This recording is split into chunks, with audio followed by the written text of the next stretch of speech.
마음속에 CCTV를 설치해놓고 자신을 감시하고 있으면서도 다른 사람들이 자신을 주목하고 있다고 착각하고 있다.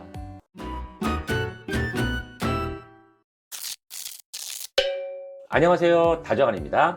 오늘 이야기할 책은 프레임입니다. 2021년 3월에 출간됐고요. 지은이는 최인철, 서울대 심리학과 교수시고요. 서울대학교에서 행복연구센터의 센터장님이시래요. 이분이 아주 독특한 이력이 있는데 서울대학교 공과대학에 먼저 입학을 한 다음에 심리학에 좀 관심이 많았는지 심리학과로 재입학을 했습니다. 정말 심리학에 진심이신 분이에요. 저서로는 프리젠트, 발음이 맞나요? 번역한 것으로는 생각의 지도, 행복이 걸려 비틀거리다, 이런 거를 번역했습니다. 어디에서는 이 책을 이렇게 설명을 하더라고요. 흔히들 프레임을 마음가짐 정도로 생각을 하는데 그렇게 단순한 게 아니다.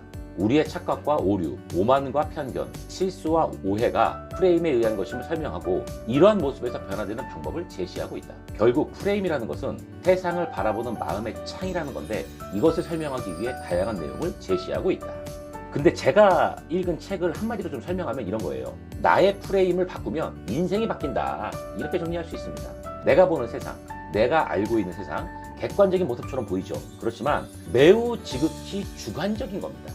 오해와 편견으로 가득 차 있는 이 세상에서 후회하지 않고 현명하게 사는 법을 말해주고 있어요. 어떤 것들이 있는지 몇 가지만 좀 살펴볼게요. 나이를 들면 지혜로워야 한다는 이상과 그렇지 않은 현실 속에서 내가 내린 처방은 내 자신이 이전보다 더 지혜로워졌다고 느끼기에 가장 유리한 방식으로 지혜를 정의하는 것이다. 말 더럽게 어렵죠. 정말 내용을 보면 근데 언제나 자기 합리화에 진심인 게 우리 이 인간인 것 같습니다. 왜 항상 우리들은 발전을 해야 되고 또 내가 항상 옳아야 되는 걸까요? 내가 항상 맞아야 되는 걸까요? 단순히 지혜로운 부분에 대해서만 이야기한다면 상관이 없을 수도 있는데 우리들은 대부분의 모든 것들에 대해서 이렇게 생각을 해요. 과거에 찍었던 어떤 사진들, 과거에 만났던 연인들, 과거에 순수했던 추억들, 이전에 내가 입었던 옷들, 이전에 봤던 모든 것들에 대해서 시간이 지나고 나면 굉장히 부끄러워해요. 저도 잘 이해가 안 돼요. 잘 생각해보면 지금의 현실이 이전의 과거보다 월등히 뛰어난 것도 아니거든요. 근데 왜 이럴까요? 자, 그렇다면 또 반대로 지금의 모습도 몇 년 후에는 굉장히 부끄러울 건데 그렇게 부끄러운 과거가 될 텐데 지금 이렇게 살아가고 있잖아요. 그럼 이것도 맞는 걸까요? 우리는 한결같아요. 그래서 그때나 지금이나 한결같은 모습이고 이전의 모습에 부끄러워할 필요가 없다는 겁니다. 부끄러워할 필요가 없어요, 절대로. 이전의 모습을 부끄러워한다는 것은 지금도 역시 부끄러운 모습이라는 것을 반증하는 거예요. 부끄러워하지 않는다면 오히려 자존감이 높아지는 효과가 날 수도 있어요. 그렇지 않을까요? 저는 여러분들의 자존감을 위해서 응원하겠습니다.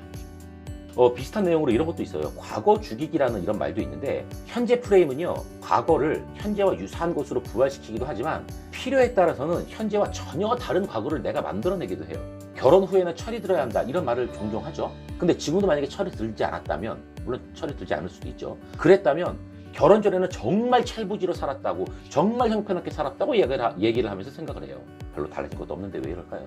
종교에서도 그래요. 내가 어떤 믿음을 갖기 전에는 벌레만도 못했고 벌레만도 못했지만 지금은 거듭났다, 이런 식으로 회상을 하거든요. 이게 인간이에요. 지혜가 정확히 어떤 건지 아세요?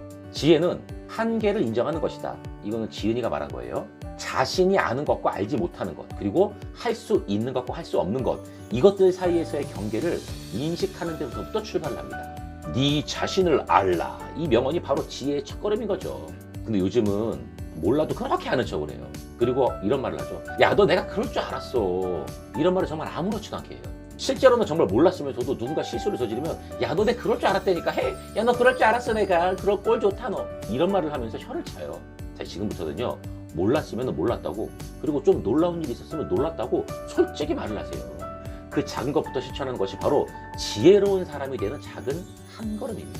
이런 모습이 확장이 되고 시간이 지나면요, 강자와 약자, 성공과 실패로 세상을 바라보지 않게 되고요, 세상을 배우는 자와 배우지 않는 자, 이렇게 두 사람으로 나누게 될 겁니다. 즉, 나의 지혜로움을 자랑하는 것이 아니라 배우려는 겸손한 자세가 있어야 된다는 거죠.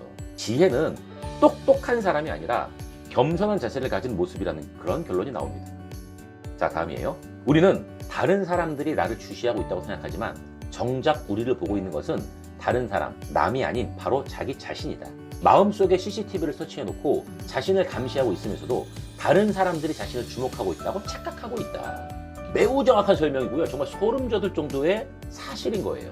남들도 나처럼 생각하고 있을 거야. 남들도 나를 나처럼 지금 내가 생각하는 것처럼 그렇게 생각하고 있을 거라고. 이거 위험한 거예요. 아무짝에도 쓸모없는 생각이라고요. 여러분들도 이렇게 생각하신 적 있으시죠? 사실 저도 좀 고백하자면 있는데 다른 사람들이라고 다를까요? 무슨 말이냐면 그 사람들도 지금 제가 했던 생각하고 똑같은 생각을 한다는 거예요. 다 다른 사람이 나만 쳐다보고 있을 거야. 모든 사람들이 다 자기를 주시할 거라고 생각을 하고 있어요. 이런 상황이면 결국엔 어떻게 돼요? 그렇죠. 아무도 다른 사람을 주시하지 않고 있는 거예요. 이게 현실이에요. 왜? 모두가 자기를 주시하기를 바라기 때문에 상대방을 주시할 여유가 없거든요. 이러다가 어느 누군가가 조금의 관심이라도 보이면 그게 그렇게 반갑지 않겠습니까? 자, 결론적으로 다른 사람의 시선을 너무 의식하지 말고요. 다른 사람이 나를 어떻게 주목하는지 걱정하지 말고 조금은 관대하게 자기 자신을 조금은 더 편하게 대했으면 좋겠습니다. 제발 그 마음속에 설치해놓은 CCTV 없애버리세요. 이제 보지도 않을 거면서. 다른 사람 보는 사람 없어요. 본인이 보는 거지. 자, 한 가지 실험을 소개해드리고 싶은 게 있는데 저 정말 이거 깜짝 놀랐습니다. 두 사람의 부모 중에서 누구한테 양육권을 주어야 할까요? 라는 질문에 대한 그런 내용인데요. 한번 보세요. 편의상 부모 1, 2로 나누겠습니다. 엄마, 아빠로 나누지 않고요. 먼저 부모 1이에요. 수입은 보통의 수준이고요. 건강 상태는 보통이에요. 회사에서 하는 업무의 양은 보통이고요. 아이와의 사이도 뭐 크게 문제는 없어요. 그냥 보통인 수준이고요. 사회생활 역시도 그냥 보통 수준이에요. 이러한 부모 1이 있고요. 부모 2가 있어요. 이 부모 2는 평균 이상의 수입을 갖고 있고요. 건강은 조금 사소한 문제가 있습니다. 그게 큰 문제는 아니고요. 그리고 업무의 양은 출장에 좀 자주 있는 편이고요. 아이와의 사이는 오히려 좀 친밀해요. 그리고 개인적인 사생활은 매우 활발해서 친밀합니다. 매우 활발하고 외향적이죠. 아마 2인 것 같아요. 이 두 부모가 갈라지게 되는데 누구한테 양육권을 주어야 할 거야 하는 질문에 여러분들이라면 누구한테 주시겠습니까? 한번 생각을 해보세요. 잠깐 스탑을 눌러 놓으시고 잘 한번 생각해 보세요. 대부분의 답변은 아이와의 사이가 좀 친밀한 부분이 있고 사회생활이 활발한 이유를 들어서 부모 2, 이분한테 양육권을 주어야 한다고 대답을 합니다. 그런데 만약에 질문을 바꿔서 한다면 어떨까요? 놀라운 결과가 나옵니다. 어떻게? 두 부모 중에서 누구한테 양육권을 주면 안 되는가라는 질문을 한번 던져봤습니다. 그랬더니 만약에 정상적이라면요, 위에서 했던 질문과 반대되는 사람이 나와야 되는 거예요. 그럼 부모 1이 나와야 되겠죠? 그런데 결과는 놀랐습니다. 질문이 바뀌니까 그에 대한 답변이 어떻게 나오냐면 누구한테 양육권을 주면 안 되는가? 그러면 건강에 좀 사소한 문제를 가지고 있고 출장이 잦아? 그러면 조금 아이를 맡기기엔 좀 그렇지 않을까? 라고 하면서 부모 2에게 양육권을 주면 안 된다는 답변이 많았다는 겁니다. 이상하지 않으세요? 질문은 정반대인데 답변이 같다? 질문을 바뀌었다고 결과가 달라진다는 얘기예요. 이것이 바로 프레임을 어떻게 보느냐가 중요하다는 그런 실험의 내용입니다. 그리고 질문이 중요하다는 것을 다시 한번 우리가 실감할 수가 있어요. 주어야 할까 혹은 주면 안 되는가. 이것을 긍정이냐 부정이냐의 질문이 정말로 반대의 다른 결과를 가져올 수 있음을 알게 된 실험인데요. 와, 저 정말 깜짝 놀랐습니다. 개인적으로 전체적인 내용을, 이 책의 전체적인 내용을 압축한 것으로 저는 볼 수 있습니다. 이 외에도 기억에 남는 짧은 내용들이 있는데 상위 프레임에서는 Y를 묻지만 하위 프레임에서는 How를 묻는다. 그렇죠. 좀 시선이 좀 좁다는 얘기죠. 동메달이 은메달보다 행복한 이유가 있다. 왜일까? 그래요. 은메달이 더 좋은 건데 이상하죠. 삶에 있어서 객관적 사실은 인생을 통틀어 겨우 10%에 불과하고 나머지 90%는 그 일들에 대한 우리들의 반응이다. 팩트는 10%밖에 안 된다는 거예요. 지은이 또 이런 말도 했습니다.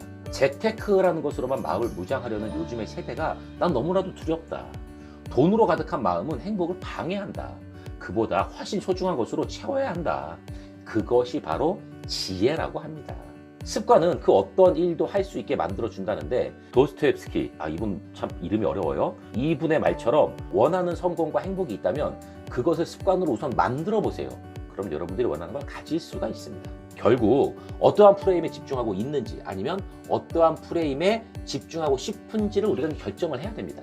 여러분들은 어떠한 프레임을 원하십니까? 어떠한 프레임을 갖고 싶나요? 곰곰이 생각해보는 여러분들이 되시길 바라고요. 이 책은 여기까지 하겠습니다. 여러분들의 다양한 생각과 의견을 댓글로 남겨주시고요. 좋아요와 구독도 부탁드리겠습니다. 지금까지 다저만이었습니다. 감사합니다.